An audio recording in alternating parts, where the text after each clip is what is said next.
പിതാവിൻ്റെയും പുത്രൻ്റെയും പരിശുദ്ധാത്മാവിൻ്റെയും നാമത്തിൽ ആമേൻ. എൻ്റെ പ്രിയപ്പെട്ടവരെ, ഇന്ന് ജൂലൈ 17 വെള്ളിയാഴ്ച. അമ്മേ പരിശുദ്ധ അമ്മേ, അമ്മേ പരിശുദ്ധമേ, ദൈവമാതാവേ, കൃപാസനത്തിലൂടെ ഞങ്ങൾക്കും ഞങ്ങളുടെ ദേശത്തിനും അമ്മ മധ്യസ്ഥം തേടി തന്ന എല്ലാ അനുഗ്രഹങ്ങൾക്കും കൃപകൾക്കും ഞങ്ങളിപ്പോൾ ഹൃദയം നിറഞ്ഞ നന്ദി പറയുന്നു. അമ്മേ പരിശുദ്ധമേ, ദൈവമാതാവേ, 2004 ഡിസംബർ 7 ഉച്ചകഴിഞ്ഞ് 2:30 കൃപാസനത്തിൽ സംഭവിച്ച അമ്മയുടെ പ്രത്യക്ഷപ്പെടലിനെ കുറിച്ച് തിരുസഭയ്ക്ക് സമർപ്പിച്ചിരിക്കുന്ന പഠനരേഖകളുടെ മേൽ സഭാത്മകമായ പഠനം ആരംഭിക്കുവാൻ ഞങ്ങൾ പ്രാർത്ഥിക്കുന്നു. അമ്മേ പരിശുദ്ധമേ, ഭൂസ്വർലോകങ്ങളുടെ രാജ്ഞിയായ അങ്ങേയ്ക്ക് ഭൗമസംരക്ഷണത്തിനായി പ്രപഞ്ചപ്രകൃതിയെ തന്നെ തിരുസഭ പ്രതിഷ്ഠിക്കുവാൻ ഈ പ്രത്യക്ഷീകരണം വഴി ഇടയാക്കണമേ. പരിശുദ്ധമേ, ജപമാല മാതാവേ, സകല കൃപാസനം പ്രാർത്ഥനയോടും ചേർത്ത് ഞങ്ങളിപ്പോൾ പ്രാർത്ഥിക്കുന്ന ഈ കുടുംബത്തിന്റെ പ്രത്യേക നിയോഗം പറ മക്കളെ.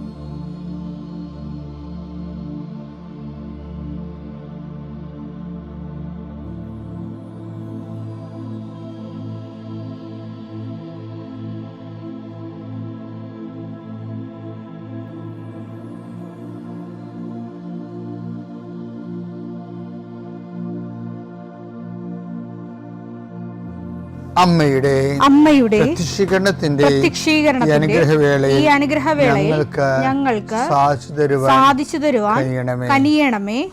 ആമേൻ. വിശ്വാസ പ്രമാണം. സർവശക്തനായ പിതാവും ആകാശത്തിന്റെയും ഭൂമിയുടെയും സൃഷ്ടാവുമായ ദൈവത്തിൽ ഞാൻ വിശ്വസിക്കുന്നു. അവിടുത്തെ ഏകപുത്രനും ഞങ്ങളുടെ കർത്താവുമായ ഈശോ മിശിഹായിലും ഞാൻ വിശ്വസിക്കുന്നു.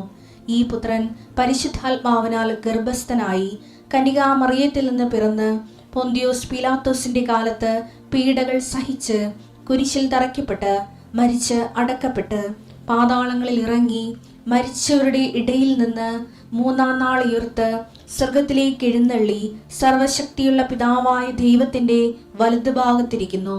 അവിടെ നിന്ന് ജീവിക്കുന്നവരെയും മരിച്ചവരെയും വിധിക്കുവാൻ വരുമെന്നും ഞാൻ വിശ്വസിക്കുന്നു. പരിശുദ്ധാത്മാവിലും ഞാൻ വിശ്വസിക്കുന്നു. വിശുദ്ധ കത്തോലിക്കാ സഭയിലും പുണ്യവാന്മാരുടെ ഐക്യത്തിലും പാപങ്ങളുടെ മോചനത്തിലും ശരീരത്തിന്റെ ഉയർപ്പിലും നിത്യമായ ജീവിതത്തിലും ഞാൻ വിശ്വസിക്കുന്നു. ആമേൻ. സുഖസ്ഥനായ ഞങ്ങളുടെ പിതാവേ, അങ്ങയുടെ നാമം പൂജിതമാകണമേ. അങ്ങയുടെ രാജ്യം വരണമേ. അങ്ങയുടെ തിരുമനസ് സ്വർഗത്തിലെ പോലെ ഭൂമിയിലും ആകണമേ. അന്നു വേണ്ടുന്ന ആഹാരം ഇന്ന് ഞങ്ങൾക്ക് തരണമേ. ഞങ്ങളോട് തെറ്റ് ചെയ്യുന്നവരോട് ഞങ്ങൾ ക്ഷമിക്കുന്നത് പോലെ ഞങ്ങളുടെ തെറ്റുകൾ ഞങ്ങളോടും ക്ഷമിക്കണമേ. ഞങ്ങളെ പ്രലോഭനത്തിൽ ഉൾപ്പെടുത്തരുതേ, തിന്മയിൽ ഞങ്ങൾ രക്ഷിക്കണമേ. ആമേൻ. നന്മ നിറഞ്ഞ മറിയമേ, സ്വസ്തി. കർത്താവ് അങ്ങയുടെ കൂടെ സ്ത്രീകളിൽ അങ്ങ് അനുഗ്രഹിക്കപ്പെട്ടവളാകുന്നു. അങ്ങയുടെ ഉദരത്തിൻ ഫലമായി ഈശോ അനുഗ്രഹിക്കപ്പെട്ടവനാകുന്നു. പരിശുദ്ധ മറിയമേ, തമ്പുരാന്റെ അമ്മേ, പാപികളായ ഞങ്ങൾക്ക് വേണ്ടി ഇപ്പോഴും ഞങ്ങളുടെ മരണസമയത്തും തമ്പുരാനോട് അപേക്ഷിക്കണമേ. ആമേൻ. കർത്താവേ, നിന്റെ ഉന്നതമായ നാമത്തിന് സ്തോത്രം ചെയ്യുന്നു. കർത്താവേ, നിന്റെ വിശുദ്ധ പൗരോഹിത്യത്തെ മഹത്വപ്പെടുത്തണമേ. കർത്താവെ, സഭയിലുള്ള സാന്നിധ്യം ദൃഢമാക്കണം. 40 വർഷം ഞാൻ അർപ്പിച്ച കൃപാസന ജീവനോടെ പ്രത്യക്ഷപ്പെട്ട മാതാവിൻ്റെ സാന്നിധ്യം ഈ കൃപാസനത്തിൽ വന്നിറങ്ങി പ്രാർത്ഥിച്ചു പോകുന്ന ലക്ഷോപലക്ഷം മനുഷ്യരുടെ പ്രാർത്ഥനയുടെ ശക്തിയാൽ ഞാൻ ഇന്നത്തെ ദിവസത്തെ എൻ്റെ മക്കളുടെ ആവശ്യങ്ങളെ കർത്താവിൻ്റെ ദൃശ്യം സമർപ്പിച്ചുകൊണ്ട് ആശീർവദിക്കുന്നു. ജോലി നഷ്ടപ്പെട്ടവരെ, വിസ പ്രോസസ് ചെയ്യാത്തവരെ, വിസ നഷ്ടപ്പെട്ടവരെ, വിസ തീർന്നു പോയവരെ, വിദേശ ജോലിക്ക് വേണ്ടി ശ്രമിക്കുന്നവർ, അതിനുവേണ്ടിയുള്ള ഒരുക്കങ്ങൾ പൂർത്തിയാക്കിക്കൊണ്ടിരിക്കുന്നവർ, ഇടയ്ക്ക് വെച്ച് ആ ഫയൽ ക്ലോസ് ചെയ്തിരിക്കുന്നവർ, പെൻഡിങ് ആയിരിക്കുന്നവർ, വിവാഹം ഒത്തുവരാത്തവർ, ഒത്തുവന്ന വിവാഹം നഷ്ടപ്പെട്ടു പോയതിൻ്റെ വേദന ഉള്ളവർ, മക്കളില്ലാത്തവർ, മക്കൾക്ക് വേണ്ടി ഇപ്പോൾ പ്രഗ്നൻ്റ് ആയിരിക്കുന്നതും അതേസമയം തന്നെ എന്തെങ്കിലും മെഡിക്കലായിട്ടുള്ള കുഴപ്പങ്ങളുള്ളത് വേദനിച്ചിരിക്കുന്നവർ അവരെല്ലാം അമ്മയുടെ മധ്യസ്ഥത്തിൽ ഈശോ നാമത്തെ ആസ്വദിക്കുന്നു. ഭവനരഹിതർ, വീടില്ലാത്തൊരു, സ്ഥലമില്ലാത്തൊരു, വഴിയില്ലാത്തൊരു വീട് വിൽക്കാൻ ആഗ്രഹിക്കുന്നവരെ, എടുത്ത് മറ്റു സ്ഥലങ്ങളിലേക്ക് പോയി താമസിക്കാൻ ആഗ്രഹിക്കുന്നവർ, അവിടെ നിലവിലുള്ള ദോഷങ്ങളെ ഈശോനാമത്തിൽ ബന്ധിക്കുന്നു. വിവാഹം ഒത്തുവരാൻ പോകുന്നു, അത് നടത്തിക്കൊണ്ടു പോകാനുള്ള പണമില്ല, അത് നടത്തിക്കൊണ്ടു പോകാനുള്ള, വിവാഹം നടത്താനാണില്ല, അപ്പനില്ല, അമ്മയില്ല, സഹോദരങ്ങളില്ല, ഉള്ളവർ തന്നെ വിവാഹം നടക്കരുതെന്ന് ആഗ്രഹിക്കുന്ന ഒറ്റപ്പെട്ടു പോണ ജന്മങ്ങൾ, മാതാവേ ആ വിഷയം ഏറ്റെടുത്തുകൊണ്ട് എൻ്റെ കർത്താവിൻ്റെ ഉന്നതമായ നാമത്തിൽ വെള്ളമില്ലാത്തവർ, ഒത്തിരിയേറെ കുഴൽക്കിണർ കുത്തിയിട്ടും ഒത്തിരി ആഴത്തിൽ കുത്തിയിട്ടും പണം നഷ്ടപ്പെട്ടിട്ടും വെള്ളം കാണാത്തൊരു, ആ സ്ഥലം വിൽക്കാൻ പറ്റണില്ല, അവിടെ ജീവിക്കാനും പറ്റാത്ത വിഷയത്തിലുള്ള എല്ലാ മക്കളെയും കർത്താവിൻ്റെ നാമത്തിൽ ആശീർവദിക്കുന്നു. കർത്താവ് ഇന്നത്തെ യാത്ര, ഇന്നത്തെ സംസാരം, ഇന്നത്തെ കമ്മ്യൂണിക്കേഷൻസ്, ഇന്നത്തെ ഒപ്പുകൾ, ഇന്നത്തെ എഴുത്തുകൾ, ഇന്നത്തെ ഉപയോഗിക്കുന്ന വാഹനങ്ങൾ, കർത്താവ് ഇന്ന് ചെയ്തു തീർക്കേണ്ട എല്ലാ ഉത്തരവാദിത്തങ്ങളും കണ്ടുമുട്ടുന്ന എല്ലാ വ്യക്തികളുടെ മേലും എൻ്റെ മക്കളുടെ മേൽ കർത്താവിൻ്റെ ശക്തി പ്രവർത്തിക്കുകയും മാതാവിൻ്റെ മധ്യസ്ഥത്തിൽ സഞ്ചാരി മാതാവ് സമയത്തിൻ്റെ അധികാരം നിലമേലങ്കിയാൽ നിങ്ങളെ പൊതിയുകയും സന്തോഷത്തോടെ നിങ്ങൾ രാത്രി തിരിച്ചു വരാൻ ദൈവം അനുവദിക്കുകയും ചെയ്യട്ടെ. എൻ്റെ പ്രിയപ്പെട്ട, നമ്മുടെ കൂടെ കൃപാസനത്തിൽ കഴിഞ്ഞ ജൂൺ മാസം ആദ്യം വരെ ഇവിടെ സ്പെഷ്യൽ ആനിമേറ്ററായിരുന്ന അലക്സസിനില്ലേ, അലക്സ് കൊച്ചിക്കാരൻ വീട്ടിലെ അച്ഛനിപ്പോൾ ഒരു നല്ല വലിയ പള്ളിയിലാണ്, നല്ല സുന്ദരമായിട്ട് വർക്ക് ചെയ്യുന്നുണ്ട്. ദൈവത്തിന് നന്ദി. നിങ്ങൾ അച്ഛന് വേണ്ടി പ്രാർത്ഥിക്കണം. ഞാൻ പറഞ്ഞത് അച്ഛൻ ഇടയ്ക്ക് ഞങ്ങൾ ഭക്ഷണം കഴിക്കുമ്പോഴേക്കില്ല, അച്ഛൻ ഈ മിഷൻ ജോലി ചെയ്ത് അച്ഛനെ ഈ റീജൻസി ചെയ്തത് മേഘാലയയിലാണ്. മേഘാലയയിൽ ഒരു കൊല്ലം റീജൻസി ചെയ്ത്, അത് മലയോര പ്രദേശമാണല്ലോ. പക്ഷേ റീജൻസി ചെയ്യുമ്പോൾ അച്ഛൻ പറഞ്ഞത് ഒരു സീസൺ കഴിഞ്ഞൊരു 3 മാസത്തേക്ക് അവിടെ ആൾക്കാർ കഴിക്കണം, വീട്ടിൽ നിന്ന് ആൾക്കാർ കഴിക്കണത്. വീട്ടിലില്ലേ, ഞാൻ തന്നെ വാവിളിച്ചു പോയി. അതിങ്ങനെ കൊച്ചു കുഞ്ഞും മരുന്നും എല്ലാം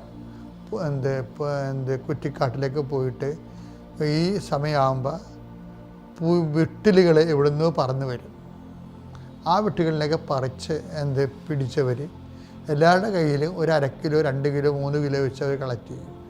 അപ്പോൾ അതിൻ്റെ നല്ല ഇതുണ്ട്, പ്രോട്ടീൻസ് ഉണ്ടാവുകയും കഴിക്കാൻ നമുക്ക് ഇപ്പം കഴിക്കാതൊക്കെ ഇരുന്ന് കഴിക്കാതിരിക്കുക ആൾക്കാർ, പക്ഷേ കഴിക്കാൻ തുടങ്ങിയാൽ അങ്ങനെ കഴിച്ചു പോകും, ഒരു കുഴപ്പമില്ല.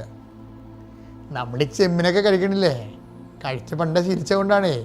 വീട്ടിലിനാണ് നമുക്ക് ചെമ്മിന് പകരം നമ്മൾ വീട്ടിലിനാണ് ആദ്യമേ കഴിച്ചെങ്കിൽ നമ്മൾ വീട്ടിലിനെ കഴിച്ചേക്കണം. ഇതെല്ലാം ഒരു ഫുഡ് എപ്പോഴും ഒരു ഹാബിറ്റ് അല്ലേ, ഹാബിറ്റ് ആണ് ഫുഡ്. അപ്പം നമ്മുടെ ഫുഡ് ഹാബിറ്റ് അത്ര ഗുണമില്ലാത്തത് കൊണ്ടല്ലേ നമ്മൾ വയറൊക്കെ ചാടി കിടക്കണം. ചോറ് എപ്പോഴും ചെല്ലും, പഴഞ്ഞ് കഞ്ഞി കുടിക്കും, നമ്മൾ ചോറ് തിന്നും, കഞ്ഞി കുടിക്കും, കുഞ്ഞില്ലാതെ. അപ്പം ഇനിയിപ്പോൾ പുതിയ തലമുറ വന്നപ്പോൾ കുറച്ച് അവരെ മാറ്റുകയും അവർ ചപ്പാത്തിയിലോട്ട് അല്ലെങ്കിൽ വേറെ കുറച്ച് വെജിറ്റേറിയനിലേക്ക് മാറുന്നത്, വെജിറ്റേറിയനിലേക്കൊക്കെ പോകുന്നുണ്ട് പിള്ളേർ. അപ്പോൾ എല്ലാ കാര്യമാണ് ഞാൻ പറഞ്ഞു വരുന്നതിൻ്റെ കാര്യം. വീട്ടിൽ വരുന്ന ഒരു സീസണാണ് മേഘാലയയിൽ. ആൾക്കാർ പറയുന്നത് സന്തോഷത്തോടെയാണ്, അവർ ഉത്സവത്തോടെയാണ്.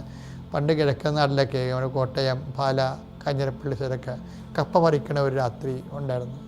കപ്പ പുഴുങ്ങണ രാത്രി, വട്ട അരിഞ്ഞ് ഉണക്കണ രാത്രി, എന്തൊരു ഉത്സവം. മനുഷ്യൻ നാടിൻ്റെ നൈസർഗികമായ ഒരു ഉത്സവത്തിൻ്റെ കാലമായിരുന്നത്. നമ്മുടെ പാലപ്പുഴ നാട്ടിലാണെങ്കിൽ തേങ്ങ വെട്ട് വലിയ ഉത്സവമായിരുന്നു. അത് ഉണക്കണതും കടപ്പുറത്ത് ഞാൻ അപ്പനുമായിട്ട് പോയി കടപ്പുറത്ത് തേങ്ങ രാത്രി ഉണക്കുമായിരുന്നു. ഉണക്കാൻ വെച്ചിട്ട് രാത്രി കൂട്ടിടക്കാൻ പോകും. അപ്പോൾ അവിടെ തേങ്ങ കടത്താൻ വേണ്ടി കുറേ ആൾക്കാർ വരും. അവർ കടത്തിയിടുന്ന ചിരട്ട എടുത്ത് കുപ്പ കൂട്ടിയിട്ട് അതിൻ്റെ പുറത്ത് കപ്പ എടുത്ത് ചുട്ടെടുക്കും. ഒരു നാട്ടു സന്തോഷങ്ങളായ ഇങ്ങനെ ഓരോ സീസണിലും ആൾക്കാർക്ക് ഓരോ സന്തോഷങ്ങളുണ്ട്. ഞാൻ പറഞ്ഞു വരുന്നത് ഇതുപോലൊരു സീസൺ ബൈബിളിൽ എല്ലാത്തിനും സീസണുണ്ട്. പക്ഷേ ആധ്യാത്മിക ജീവിതത്തിന് സീസണില്ല. നമ്മൾ ഉടമ്പടിക്ക് തന്നെ നമ്മൾ ഒരു 90 ദിവസം എന്ന് വെച്ചേക്കണില്ലേ, 90 ദിവസം നിങ്ങളുടെ മനസ്സിൽ ഇങ്ങനെ നിങ്ങൾക്കൊരു ഇപ്പോൾ on year March set go എന്ന് പറയാൻ വേണ്ടി ഒരു സ്റ്റാർട്ടർ നമ്മുടെ ഉപ്പൂരിയുടെ വെക്കത്തില്ലേ, ആൾ ചവിട്ടിക്കൊണ്ടാണല്ലോ അവർ കുതിക്കണം. ഇങ്ങനെ ഈ 90 ദിവസം വെച്ചിരിക്കുന്നത് കുതിപ്പിന് വേണ്ടി വെച്ചിരിക്കണതാണ്. നിങ്ങൾ കുതിച്ച് അവിടെ തന്നെ കിടക്കരുത്. എന്തുമാത്രം ആൾക്കാരാണെന്നാ കുതിച്ച് കയറിപ്പോയത് ക്രിസ്തുവിൽ. ഞാൻ നല്ല ഓട്ടം ഓടി. എടുത്തേ അതായത് 2 തിമോത്തി 4:7-8. ഞാൻ നന്നായി പൊരുതി എൻ്റെ ഓട്ടം പൂർത്തിയാക്കി വിശ്വാസം കാത്തു. ഇത് നടപ്പല്ലായിരുന്നു കക്ഷി, വിശ്വാസ ജീവിതം കാക്കാൻ വേണ്ടി ഓടുകയായിരുന്നു. അതിൻ്റെ നിൽക്കില്ല, നടപ്പല്ല, സ്ലോ ഡൗൺ അല്ല. ഉടമ്പടി ഒരു ഓട്ടമാണ് ശരിക്കും പറഞ്ഞാൽ. അങ്ങനെ ഓടി കയറുന്ന എന്തുമാത്രം മനുഷ്യരാണെന്നറിയാവാ ഇവിടുത്തെ സാക്ഷ്യം പറയണത്. ഇപ്പം കഴിഞ്ഞ ദിവസം കൊണ്ട് 3 സാക്ഷ്യം, 3ാമത്തെ സാക്ഷ്യം പറഞ്ഞ് 6 കൊല്ലത്തിനുള്ളിൽ 3 സാക്ഷ്യം കിടിലൻ സാക്ഷ്യമാണ്. അവർ ഓടിക്കൊണ്ടിരിക്കുകയാണ് ശരിക്കും. അവർ സുവിശേഷ ജീവിതം ജീവിച്ചുകൊണ്ടിരിക്കുകയാണ്, സുവിശേഷ സാക്ഷ്യം ജീവിച്ചുകൊണ്ടിരിക്കുകയാണ്. അപ്പം ഇതൊരു എന്താണ്, ഒരു സീസണബിൾ ആകരുത്. വിട്ടിൽ വരണത് പിടിച്ച് തിന്നാൻ പറ്റുന്ന രീതിയിൽ മേഘാലയക്കാർക്ക് ഒരു സീസൺ ഉണ്ടായിരുന്ന പോലെ ഒരു സീസണല്ല ഇത് ഒരു ഓൺഗോയിങ് പ്രോസസ്സാണ്. ഓൺഗോയിങ് നടപ്പമല്ല, പിന്നെന്താണ്, ഇത് ഓട്ടമാണ്. വിശ്വാസ സംബന്ധമായ കാര്യത്തിന് സ്പീഡ് ഉണ്ടാകണമെന്ന് അർത്ഥം, ഹോൾട്ട് ഉണ്ടാകരുത്. പിതാവിൻ്റെയും പുത്രൻ്റെയും പരിശുദ്ധാത്മാവിൻ്റെയും നാമത്തിൽ.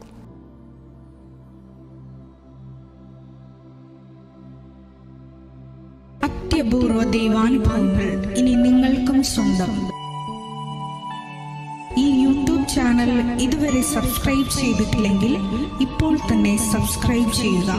ഈ വീഡിയോ ഇപ്പോൾ തന്നെ നിങ്ങളുടെ സുഹൃത്തുക്കൾക്ക് ഷെയർ ചെയ്തുകൊണ്ട് കർത്താവിൻ്റെ പ്രേക്ഷിതരാകുക.